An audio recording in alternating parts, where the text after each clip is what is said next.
MaCooCoo. Part 2, The Fever Dream Curse.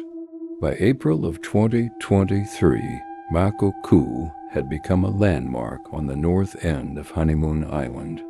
She sat just shy of Pelican Point, like a beached animal, bow slightly lifted, hull tilted, as though still resisting the land. At first, beachgoers were intrigued. Couples posed beside her, tagging photos with #ghost-boat and #pelican-point-wreck. Tourists climbed aboard to peer into the shadowy cabin, poking their heads where the windows had once been. Then the stories started. It was subtle.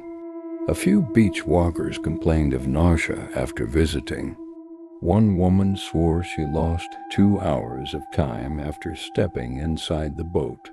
She had gone in at sunset, then walked out into full dark, phone dead and her shoes wet.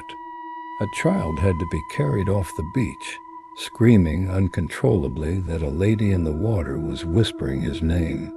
Over time, MaCooCoo was defaced. Local teens scrawled graffiti inside and out. Someone spray-painted, "Don't go in," across the port side. Beer bottles piled up in the sand. Still, she drew people in, especially at dusk, especially during low tide. Then the fever dreams began. The first was a paddleboarder named Ricky.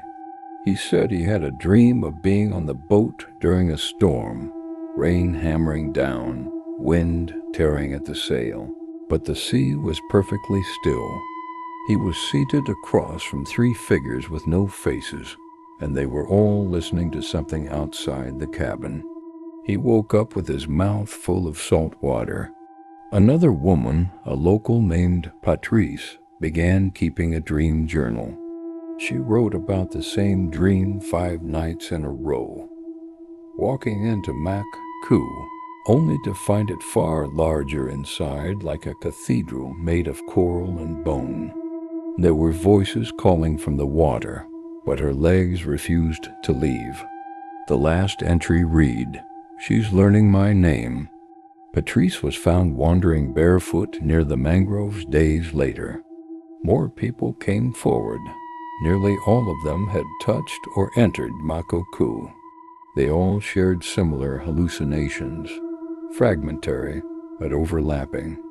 A voice humming beneath the waves. Lights just beneath the surface. A woman outside the cabin, watching, calling, beckoning. And none of them could remember when the boat actually got there. When asked, they'd blank, confused, and say something like, "It just always was, right?"